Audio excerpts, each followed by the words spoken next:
here we are today with Joshua Sparks from the LiveScore Group.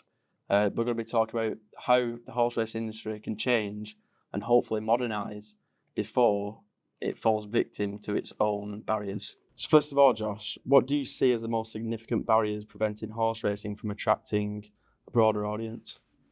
I think the most significant barrier is a combination of a few things. So tradition, the perception, and accessibility. Horse racing's got such a rich history, and that history goes back so far. And then appealing to the younger audience that may alienate those guys who think that I can't get involved in this whatsoever. It's too much for me. So I think that's probably the starting point. Other than that, I think modern technology as well.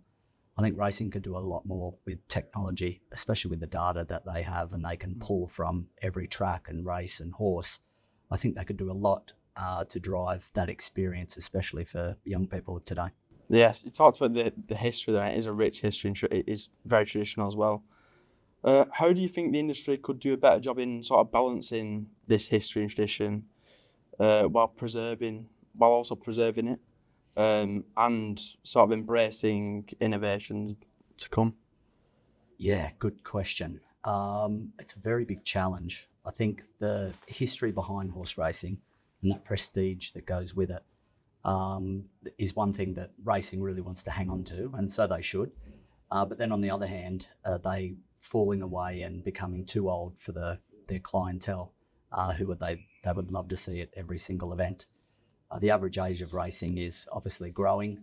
I'm now in that average age of a race punter, so it makes it hard to introduce it to, say, my children as well when they love the sport too. And I think there needs to be some type of hybrid approach of they need to preserve those old traditions and history, but also they need to embrace innovation and they need to look at the future and whether that is down that data track, making more engaging content, how to introduce the younger audience into racing. I think they need to find a middle ground and then look for a way that suits the younger generation, as far as whether that might be through social media, for example, and those short films create those personalities and heroes. Yeah, you just give some examples there. Sort of looking towards other sports, how do you think racing can learn from other sports regarding fan engagement and sort of enhancing the viewer experience? And building on that, do you have any particular success stories that come to mind which horse racing could look at? Absolutely. I think horse racing could greatly learn from other sports who have been successful. If you look at Formula One, football, and even NFL, like they have done so much work and they've gone through this digital transformation, which has really brought the fan and not even a fan into their world. Like All or Nothing or Drive to Survive are great examples because I wasn't even a racing fan, and now all of a sudden I've got a team, I've got a driver who I support, and I think racing can learn from that. And I know racing has had series like that as well. They've got Horsepower, and they've just had a recent one in the UK as well, Championship. So I think that I think they're going to do another series of that. Yeah.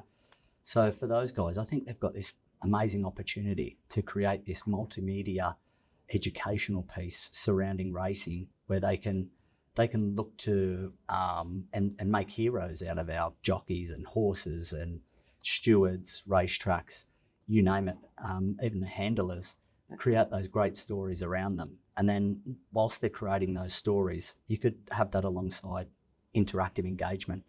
So they could have panels, they could have Q&As, live voting, you could have like fantasy, watch along, all of those things. And you could use the really rich data that racing has and enhance that. I think that a great example was the Olympics with the swimming. I was watching the swimming and they had the speed of every swimmer and then how much that swimmer or the swimmers behind them had to do to catch them. Well, that's awesome. Like, imagine if you could take that content and move that into racing, and then you're creating like this seamless experience that is endless, and as long as it's simple to use as well, and you can use it on all platforms, I think it's an amazing idea that they could really enhance the sport of racing.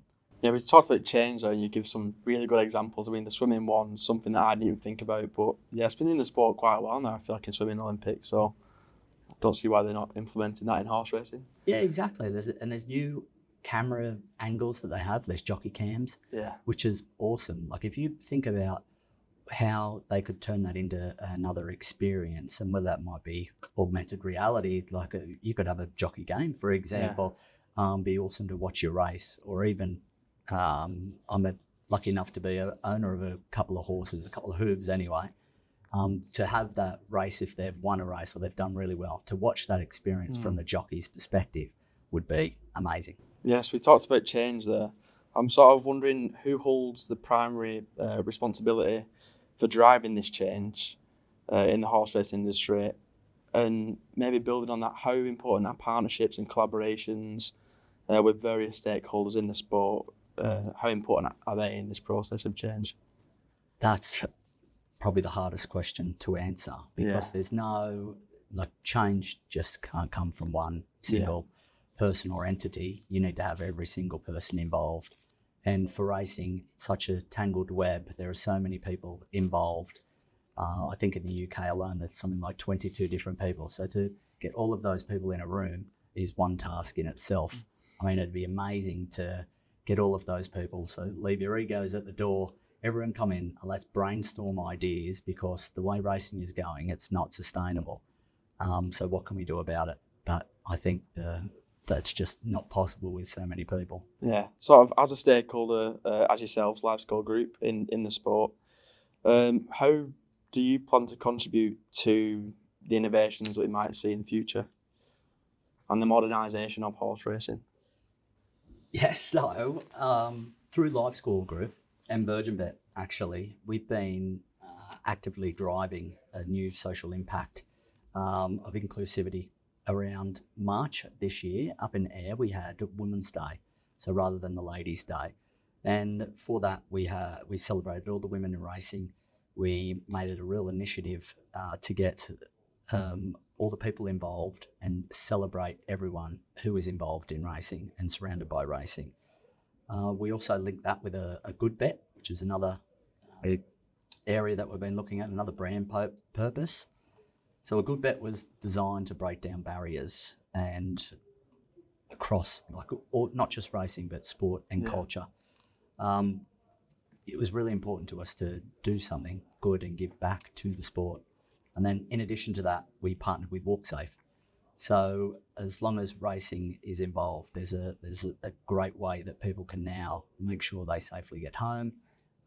There's raising awareness around safety, and that's just part of our ongoing commitment towards racing. And it's been so successful, we've got more planned for later this year and early next year. Yeah, I'm just wondering, so you talked about them initiatives there. How did you find the reception when you approached people about these initiatives? How did you find, were they welcoming to them, or?